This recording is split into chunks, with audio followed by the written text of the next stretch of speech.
Hi dear friends, welcome back. നിങ്ങളുടെ +1 accountancy പരീക്ഷ വളരെ എളുപ്പമാവാൻ വേണ്ടിയിട്ട് നിങ്ങൾക്ക് 2 മാർക്കിന് ഇതിനു മുമ്പ് പല പരീക്ഷകളിലായി ചോദിച്ചിട്ടുള്ള ചോദ്യങ്ങളാണ് ഇവിടെ കൊടുത്തിരിക്കുന്നത് കേട്ടോ. അപ്പോൾ ചോദ്യങ്ങൾ മാത്രമല്ല, അവയ്ക്ക് എങ്ങനെയാണ് മാർക്ക് കിട്ടേണ്ട രീതിയിൽ ശരിയായ ഉത്തരങ്ങൾ കൊടുക്കേണ്ടതെന്നും വളരെ വ്യക്തമായി പറയുന്നുണ്ട്. ഒട്ടും സമയം കളയുന്നില്ല, പെട്ടെന്ന് തന്നെ നമുക്ക് ചോദ്യങ്ങളിലേക്ക് കടക്കാം. നമുക്ക് ചോദ്യോത്തരങ്ങളിലേക്ക് കടക്കാം. അപ്പോൾ ആദ്യത്തെ ചോദ്യമാണ് ഞാൻ പറയുന്നത്.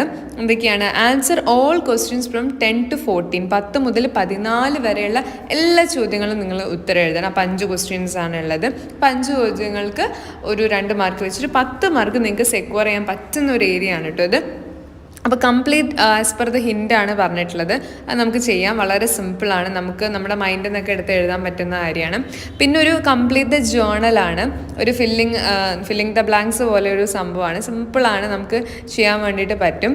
അപ്പോൾ അതും എന്താ പറയുക, cash account debtor to dash തന്നിട്ടുണ്ട്. ഇതിൻ്റെ നരേഷൻ വായിച്ചു കഴിഞ്ഞാൽ നമുക്ക് മനസ്സിലാവും അവിടെ എന്താ വരേണ്ടത്. സ്റ്റാർട്ടഡ് ബിസിനസ് വിത്ത് ക്യാഷ് എന്നാണ് പറയുന്നത്, അപ്പോൾ അത് എന്തായിരിക്കും. അതുപോലെ dash account debtor to dash, പക്ഷേ നരേഷൻ തന്നിട്ടുണ്ട് 2 പേര്. പിന്നെ ക്യാഷ് അക്കൗണ്ട് ഡെറ്റർ ടു സെയിലും. ഇതൊക്കെ എങ്ങനെയാണ് ചെയ്യുന്ന ഡീറ്റെയിൽ ആയിട്ട് കാണിച്ചു തരാം കേട്ടോ. പിന്നെ വന്നിട്ടുള്ളത് explain any 2 reasons for the disagreement between cash book balance and passbook balance. അപ്പോൾ ക്യാഷ് ബുക്ക് ബാലൻസും പാസ്ബുക്ക് ബാലൻസും തമ്മിൽ ഡിഫറൻസ് വരാനുള്ള ഏതെങ്കിലും 2 റീസൺസ് പറയാൻ വേണ്ടിയിട്ടാണ് പറഞ്ഞിട്ടുള്ളത്, 2 റീസൺസ്. പിന്നെ പ്രൊവിഷനും റിസർവും തമ്മിലുള്ള ഡിഫറൻസ്. പിന്നെ നമുക്ക് ക്യാപിറ്റലിൽ ഇൻട്രസ്റ്റ് ഓൺ ക്യാപിറ്റൽ ഉണ്ടെങ്കിൽ അതെങ്ങനെയാണ് നമ്മൾ എന്ത് ചെയ്യുക, കാണിക്കുക എന്നാണ് പറഞ്ഞിട്ടുള്ളത്. Okay, ready. സോ അത് പ്രോഫിറ്റ് ആൻഡ് ലോസ് അക്കൗണ്ടിലും കാണിക്കണം, ബാലൻസ് ഷീറ്റിലും എങ്ങനെയാണ് കാണിക്കുക എന്നാണ് നമ്മൾ ഈ ഒരു പെർട്ടിക്കുലർ വീഡിയോയിൽ നോക്കുന്നത്. വളരെ സിമ്പിളാണ് ചെയ്യാൻ വേണ്ടിയിട്ട്. അപ്പോൾ നമുക്ക് ഓരോ ചോദ്യങ്ങളുടെ ഉത്തരം ഡീറ്റെയിൽഡ് ആയിട്ട് തന്നെ നോക്കാം. So let's start the answers. ആദ്യത്തെ സെക്ഷൻ എന്ന് പറയുന്നത് നിങ്ങൾക്കൊരു ഹിൻഡ് തന്നിട്ടുണ്ടായിരുന്നു, കറണ്ട് അസെറ്റ് എന്ന് പറഞ്ഞിട്ട് ക്യാഷ് ഇൻ ഹാൻഡ്. എന്നിട്ട് അത് വെച്ചിട്ട് നമ്മൾ ബാക്കിയുള്ളതൊക്കെ ഫില്ല് ചെയ്യാൻ വേണ്ടിയിട്ടാണ്. അപ്പോൾ ഫിക്സഡ് അസെറ്റിന് നമുക്ക് എന്തൊക്കെ പറയാം? ഫിക്സഡ് അസെറ്റിന് നിങ്ങൾക്ക് മിഷനറി പറയാം, plant and machinery, land and building പറയാം, പിന്നെ ഫേർണിച്ചർ പറയാം, നിങ്ങൾക്ക് എന്തൊക്കെയാണോ. അപ്പോൾ മോട്ടോർ വെഹിക്കിളൊക്കെ പറയാം കേട്ടോ, ഞാൻ ജസ്റ്റ് പ്ലാന്റ് ആൻഡ് മിഷനറി എഴുതുന്നേ ഉള്ളൂ. പിന്നെ ഇൻടാഞ്ചിബിൾ അസറ്റായിട്ട് നിങ്ങൾക്ക് പേറ്റൻറ്റ് പറയാം, ട്രേഡ് മാർക്ക് പറയാം, കോപ്പിറൈറ്റ് പറയാം, അതൊക്കെ പറയാം. പിന്നെ ലോങ് ടേം ലയബിലിറ്റീസ് ആയിട്ട് ലോങ് ടേം ലോൺസ് പറയാം, ഡിബഞ്ചേഴ്സ് പറയാം, current liability as to creditors ഒക്കെ നമുക്ക് പറയാം. അടുത്ത ക്വസ്റ്റ്യൻ എന്ന് പറഞ്ഞാൽ ഒരു ഫില്ലിംഗ് ദ ബ്ലാങ്ക്സ് ടൈപ്പ് ആയിരുന്നു. അപ്പോൾ അതിൽ ആദ്യത്തേത് ക്യാഷ് ബിസിനസ്സിലിട്ട ഒരു സംഭവമായിരുന്നു പറഞ്ഞത്. അപ്പോൾ അതിന് എങ്ങനെ എഴുതുക? ക്യാഷ് അക്കൗണ്ട് ഡെറ്റർ ടു എന്താണ് നമ്മൾ എഴുതേണ്ടത്, എന്തിനെയാണ് നമ്മളവിടെ ക്രെഡിറ്റ് ചെയ്യേണ്ടത്? ക്യാപിറ്റലിനെയാണ് നമ്മളവിടെ ക്രെഡിറ്റ് ചെയ്യേണ്ടത്. So cash account debtor to capital എന്നാണ് നിങ്ങളവിടെ എഴുതേണ്ടിയിരുന്നത്, 50,000. പിന്നെ നമ്മളോട് ജസ്റ്റ് റെൻറ്റ് പെയ്ഡ് എന്നേ പറഞ്ഞിട്ടുള്ളൂ. അപ്പോൾ ഡെബിറ്റ് സൈഡും അവിടെ കൊടുത്തിട്ടില്ല, ക്രെഡിറ്റ് സൈഡും കൊടുത്തില്ല. അപ്പോൾ റെൻറ്റ് പേ ചെയ്യുമ്പോൾ എൻട്രി എന്ന് പറയുന്നത് rent account debtor to cash ആണ്, 4,000. പിന്നെ നമുക്ക് നറേഷനായിരുന്നു എഴുതേണ്ടിയിരുന്നത്, അതായത് ക്യാഷ് അക്കൗണ്ട് ഡെറ്റർ ടു സെയിലിനേനു കൊടുത്തിട്ടുണ്ടായിരുന്നു. അതിൻ്റെ അർത്ഥം നമുക്ക് സെയിലിലൂടെ ക്യാഷ് കിട്ടി, ക്യാഷ് സെയിലാണ് നടന്നത്. അപ്പോൾ അതിൻ്റെ നറേഷൻ എന്താ എഴുതേണ്ടത്? Being cash sales of ₹20,000. അങ്ങനെ എഴുതി കഴിഞ്ഞാൽ അതിൻ്റെ മാർക്കായി. പിന്നെ ചോദിച്ചിട്ടുണ്ടായിരുന്നത് ക്യാഷ് ബാലൻസും അതേപോലെ തന്നെ പാസ്ബുക്ക് ബാലൻസും തമ്മിലുള്ള ഡിഫറൻസിൻ്റെ കാരണങ്ങൾ എന്തൊക്കെയാണെന്നായിരുന്നു ചോദിച്ചിട്ടുണ്ടായിരുന്നത്. അതെന്താ സംഭവിച്ചാൽ ചെക്ക് ഇഷ്യൂ ചെയ്തു, but not presented bank for the payment. അതായത് നമ്മൾ ചെക്ക് ഇഷ്യൂ ചെയ്യുമ്പോൾ തന്നെ എന്ത് ചെയ്യും, ക്യാഷ് ബുക്കിൽ അത്രയും പൈസ കുറഞ്ഞു എന്ന് പറഞ്ഞിട്ട് എഴുതി വയ്ക്കും. പക്ഷേ ശരിക്കും അത് ബാങ്കിൽ എത്തിയിട്ടില്ല. അപ്പം പാസ്ബുക്കിൽ എന്താണ് കൂടി കിടക്കുകയാണ്, ക്യാഷ് ബുക്കിൽ കുറഞ്ഞിരിക്കുകയാണ്. അതൊരു ഡിഫറൻസ് ആണ്. പിന്നെ cheque paid into the bank for the collection but not yet credited. അതായത് ചെക്ക് പേ ചെയ്യുമ്പോൾ തന്നെ നമ്മൾ എന്താ ചെയ്യുക വെച്ചാൽ ക്യാഷ് ബുക്കിൽ കൂട്ടി വയ്ക്കും, പക്ഷേ ഇതുവരെ ബാങ്കിൽ എത്താത്തത് കൊണ്ട് എന്തില്ല, പാസ്ബുക്കിൽ ബാലൻസ് കൂടിയിട്ടില്ല. അപ്പോഴും ആ ഒരു ഏറ്റക്കുറച്ചിലുകൾ നമുക്ക് നല്ല രീതിയിൽ തന്നെ കാണാൻ വേണ്ടിയിട്ട് പറ്റും, റൈറ്റ്? അപ്പം എങ്ങനെയൊക്കെയാണ് നമുക്ക് ക്യാഷ് ബുക്കും പാസ്ബുക്ക് ഇത് തന്നെ എഴുതണമെന്ന് ഒരു നിർബന്ധമില്ല കേട്ടോ. നിങ്ങൾ പഠിച്ചത് വെച്ചിട്ട് ക്യാഷ് ബുക്ക് ബാലൻസും പാസ്ബുക്ക് ബാലൻസും തമ്മിലുള്ള ഒരു ഡിഫറൻസ്, നിങ്ങൾ BRS bank reconciliation statement prepare ചെയ്യുമ്പോൾ ഒത്തിരി ഡിഫറൻസ് നിങ്ങൾ തന്നെ ക്വസ്റ്റ്യനിൽ കണ്ടിട്ടുണ്ട്. അപ്പോൾ ഇതന്നെ എഴുതണമെന്ന് ഒരു നിർബന്ധമില്ല, നിങ്ങൾക്ക് വേണമെങ്കിൽ ഇങ്ങനെ എഴുതാം. അതായത് cheque paid into the bank for the collection but dishonoured by the bank. അതായത് ചെക്ക് പേ ചെയ്തിട്ടുണ്ടായിരുന്നു, പക്ഷേ അപ്പം നമ്മൾ എന്ത് ചെയ്യും, ക്യാഷ് ബുക്കിൽ അത് കൂട്ടി വയ്ക്കും.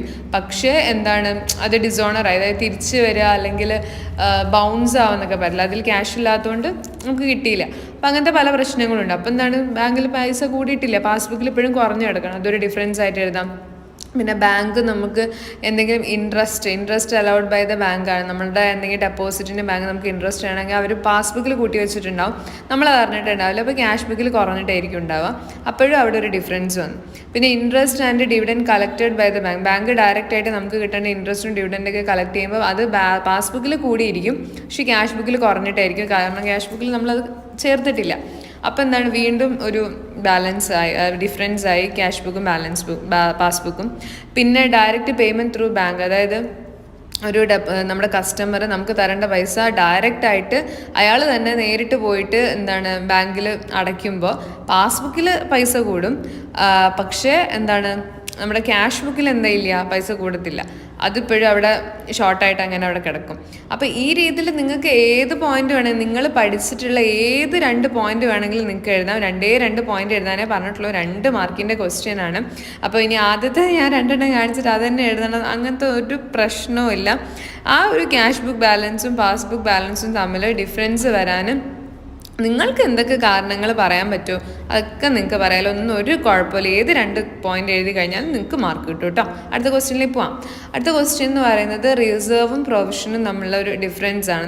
നമ്മൾ കേട്ടിട്ടുണ്ട്, ഇപ്പോൾ പ്രൊവിഷൻ വെക്കുക, provision for depreciation, provision for bad ഡെപ്റ്റ്, അങ്ങനെയൊക്കെ കേട്ടിട്ടുണ്ട്. അതുപോലെ തന്നെ നിങ്ങൾ റിസർവ്സ് കേട്ടിട്ടുണ്ടോ, ക്യാപിറ്റൽ റിസർവ്, ജനറൽ റിസർവ് എന്നൊക്കെ പറഞ്ഞിട്ട് കേട്ടിട്ടുണ്ടോ. അപ്പോൾ ഇത് 2 തമ്മിലുള്ള ഡിഫറൻസ് ആണ് ചോദിക്കുന്നത്. അപ്പോൾ റിസർവ് എന്ന് പറഞ്ഞാൽ അത് നമുക്ക് അറിയൂല, അതായത് ഫ്യൂച്ചറിൽ എന്തോ ഒരു ലയബിലിറ്റി വന്നു കഴിഞ്ഞാൽ, അല്ലെങ്കിൽ എന്തെങ്കിലും ഒരു കണ്ടിൻജന്റ് ലയബിലിറ്റി ഫ്യൂച്ചറിൽ വന്നു കഴിഞ്ഞാൽ നമുക്ക് അറിയത്തില്ല എന്ത് ലയബിലിറ്റിയാണ് വരാമെന്നറിയില്ല, പക്ഷെ എന്തെങ്കിലുമൊക്കെ വന്നു കഴിഞ്ഞാൽ അതിനെ മീറ്റ് ചെയ്യാൻ വേണ്ടിയിട്ട് എടുത്ത് വെക്കുന്ന റിസർവ്. പ്രൊവിഷൻ എന്ന് വെച്ച് കഴിഞ്ഞാൽ നമുക്കറിയാം ഒരു non liability, for example bad ഡെപ്റ്റ് ആണെങ്കിൽ ബാഡ് ഡെപ്റ്റിനെ മീറ്റ് ചെയ്യാൻ, ഡിപ്രിസിയേഷൻ ആണെങ്കിൽ ഡിപ്രിസിയേഷൻ മീറ്റ് ചെയ്യാൻ, അങ്ങനെ നമുക്കറിയാം ഇങ്ങനെ ഒരു സംഭവം വരും. അപ്പോൾ അതിനെ മീറ്റ് ചെയ്യാൻ വേണ്ടിയിട്ട് നമ്മൾ ക്യാഷ് എടുത്ത് വെക്കുന്നതാണ് provision. Reserve is an appropriation of profit. പ്രോഫിറ്റിൻ്റെ ഒരു അപ്രോപ്രിയേഷൻ ആണ് ആക്ച്വലി എന്ത് റിസർവ്, അതിൽ നിന്ന് എടുത്തിട്ടാണ് നമ്മൾ റിസർവ് ആയിട്ട് വെക്കുക. എന്നാൽ പ്രൊവിഷൻ എന്ന് പറയുന്നത് പ്രോഫിറ്റിന് എഗെയിൻസ്റ്റ് ആയിട്ട്, അതായത് പ്രോഫിറ്റ് കുറയും, പ്രൊവിഷൻ വെക്കുന്നതിനനുസരിച്ച് എന്ത് ചെയ്യും, പ്രോഫിറ്റ് കുറയുകയാണ് ചെയ്യുക. അപ്പോൾ ഇതിൽ ഏത് വേണമെങ്കിലും നിങ്ങൾക്ക് എഴുതാം. പിന്നെ ചോദിച്ചിട്ടുണ്ടായിരുന്നത് ഇൻട്രസ്റ്റ് ഓൺ ക്യാപിറ്റൽ എന്ന് പറഞ്ഞിട്ടുള്ളൊരു കോൺസെപ്റ്റ് വന്നു കഴിഞ്ഞാൽ അത് പ്രോഫിറ്റ് ആൻഡ് ലോസ് അക്കൗണ്ടിൻ്റെ എവിടെ കാണിക്കും, ബാലൻസ് ഷീറ്റിൻ്റെ എവിടെ കാണിക്കും, അങ്ങനെയായിരുന്നു ക്വസ്റ്റ്യനിൽ വന്നിട്ടുണ്ടായിരുന്നത്. സോ ക്വസ്റ്റ്യനിൽ വരുന്ന സമയത്ത് ഇൻട്രസ്റ്റ് ഓൺ ക്യാപിറ്റൽ എന്ന് പറയുമ്പം അതൊരു എക്സ്പെൻസ് ആണ്, ബിസിനസ്സിനെ സംബന്ധിച്ചിടത്തോളം അതൊരു എക്സ്പെൻസ് ആണ്. സോ നമ്മളത് പ്രോഫിറ്റ് ആൻഡ് ലോസ് അക്കൗണ്ടിൻ്റെ ഡെബിറ്റ് സൈഡിൽ, ലെഫ്റ്റ് സൈഡിലാണ് അത് കാണിക്കുക. എന്നാൽ നമ്മൾ ഒരു ഓണറിൻ്റെ അല്ലെങ്കിൽ ആ ഒരു ബിസിനസ് നടത്തുന്ന ഓണേഴ്സ് ഉണ്ടാവുമല്ലോ, ആ ഓണറിൻ്റെ പോയിന്റ് ഓഫ് വ്യൂ നോക്കുമ്പോൾ അവരുടെ ക്യാപിറ്റലിലേക്ക് വരുന്ന ഒരു ആഡ് ഓൺ ആണ് ആക്ച്വലി എന്ത് ഇൻട്രസ്റ്റ് ഓൺ ക്യാപിറ്റൽ എന്ന് പറയുന്നത്. അത് അവരുടെ ക്യാപിറ്റലിനെ വീണ്ടും ഇൻക്രീസ് ചെയ്യാണ് ചെയ്യുക ഇൻട്രസ്റ്റ് ഓൺ ക്യാപിറ്റൽ. അത് ക്യാപിറ്റലിൻ്റെ കൂടെ ആഡ് ചെയ്യുക. അപ്പോൾ ക്യാപിറ്റൽ എവിടെയാണ് ഉണ്ടാവുക, ബാലൻസ് ഷീറ്റിൽ, ലയബിലിറ്റി സൈഡിൽ. അപ്പോൾ ലയബിലിറ്റി സൈഡിലുള്ള ക്യാപിറ്റലിൻ്റെ കൂടെ അത് ആഡ് ചെയ്തിട്ടാണ് എവിടെ കാണിക്കുക, ബാലൻസ് ഷീറ്റിൽ അത് കാണിക്കുക. അപ്പോൾ 2 സ്ഥലത്തും 2 രീതിയിലാണ് ട്രീറ്റ് ചെയ്യുന്നത്. പ്രോഫിറ്റ് ആൻഡ് ലോസ് അക്കൗണ്ടിൽ ബിസിനസ്സിൻ്റെ പോയിന്റ് ഓഫ് വ്യൂവിൽ കൂടിയാണ് കാണുന്നത്, അതുകൊണ്ടാണ് അതിനൊരു എക്സ്പെൻസ് ആയിട്ട് നമ്മളത് ട്രീറ്റ് ചെയ്യുന്നത്. എന്നാൽ ബാലൻസ് ഷീറ്റിലേക്ക് വരുമ്പോൾ അത് ഓണറിൻ്റെ ഒരു ക്യാപിറ്റൽ ഇൻക്രീസ് ചെയ്യുന്ന പോലെയാണുള്ളത്, അതുകൊണ്ടാണ് ആ രീതിയിൽ കാണിക്കുന്നത്. റെഡി അല്ലേ? പിന്നെ ഇൻട്രസ്റ്റ് ഓൺ ക്യാപിറ്റൽ ഇവിടെ 50,000 എന്നാണ് പോയി എഴുതിയത്, 10% ആണ് കേട്ടോ കാണിക്കേണ്ടത്. അപ്പോൾ 50,000 10% ചെയ്യുമ്പോൾ 5,000 ആണ്. അപ്പോൾ നിങ്ങളൊരു 0 കട്ട് ചെയ്തിട്ട് മനസ്സിൽ കാണാം. ഇൻട്രസ്റ്റ് ഓൺ ക്യാപിറ്റൽ എന്ന് പറയുമ്പോൾ പ്രോഫിറ്റ് ആൻഡ് ലോസ് അക്കൗണ്ടിൻ്റെ ഡെബിറ്റ് സൈഡിൽ നമ്മൾ ടു ഇൻട്രസ്റ്റ് ഓൺ ക്യാപിറ്റൽ അല്ലെങ്കിൽ ടു ഇൻട്രസ്റ്റ് എന്ന് പറഞ്ഞിട്ട് 5,000 rupees ആണ് അവിടെ എഴുതേണ്ടത്. അത് ബാലൻസ് ഷീറ്റിലോട് വരുന്ന സമയത്ത് എന്താണ്, അസറ്റ് സൈഡും ലയബിലിറ്റി സൈഡും ഉണ്ടാകുമ്പോൾ ലെഫ്റ്റ് സൈഡിലുള്ള ലയബിലിറ്റി സൈഡിൽ ക്യാപിറ്റലിൻ്റെ കൂടെ ആഡ് ചെയ്തിട്ട്, ക്യാപിറ്റലിൻ്റെ കൂടെ നമ്മളത് ആഡ് ചെയ്യും, എന്നിട്ടാണ് അത് നമ്മൾ എന്ത് ചെയ്യുക, ആ ഒരു ഫിഗർ അവിടെ കാണിക്കുക, 5,000 rupees കാണിക്കുക. ആദ്യം ക്യാപിറ്റൽ, പിന്നെ ക്യാപിറ്റലിൻ്റെ കൂടെ ഇൻട്രസ്റ്റ് ആഡ് ചെയ്തിട്ടുള്ള എമൗണ്ട്, അതാണ് നമ്മൾ എന്ത് ചെയ്യാം, ആ ഒരു ബാലൻസ് ഷീറ്റിൽ ലയബിലിറ്റി സൈഡിൽ കാണിക്കുക. അപ്പോൾ ഇതായിരുന്നു നമ്മുടെ ആ ഒരു ക്വസ്റ്റ്യൻ എന്ന് പറഞ്ഞിട്ടുണ്ടായിരുന്നു. ഫൈനൽ ക്വസ്റ്റ്യൻ ആയിരുന്നു നിങ്ങളുടെ ഒരു 2 മാർക്കിൻ്റെ ചോദ്യത്തിൽ ഫൈനൽ ക്വസ്റ്റ്യൻ. 2 മാർക്ക് നിങ്ങൾക്ക് 10, 11, 12, 13, 14 ചോദ്യങ്ങളായിരുന്നു ഉണ്ടായിരുന്നത്. അപ്പോൾ തീർച്ചയായും എല്ലാ ക്വസ്റ്റ്യൻസും നിങ്ങൾക്ക് അറ്റൻഡ് ചെയ്യേണ്ടതായിട്ടുണ്ട്. സോ നല്ല രീതിയിൽ തന്നെ എല്ലാവരും എഴുതിയിട്ടുണ്ടെന്നാണ് എൻ്റെ വിശ്വാസം. വീഡിയോ നിങ്ങൾക്ക് ഹെൽപ്ഫുൾ ആയിട്ട് ഫീൽ ചെയ്തിട്ടുണ്ടെങ്കിൽ തീർച്ചയായും ലൈക്ക് ചെയ്ത് സപ്പോർട്ട് ചെയ്യുക. നമ്മുടെ ചാനൽ ഇതുവരെയും സബ്സ്ക്രൈബ് ചെയ്യാത്തവരാണെങ്കിൽ തീർച്ചയായും സബ്സ്ക്രൈബ് ചെയ്ത് സപ്പോർട്ട് ചെയ്യുക. വീഡിയോനെ കുറിച്ചുള്ള അഭിപ്രായങ്ങൾ കമൻറ്റ് ചെയ്യുക. Thank you so much for watching the video.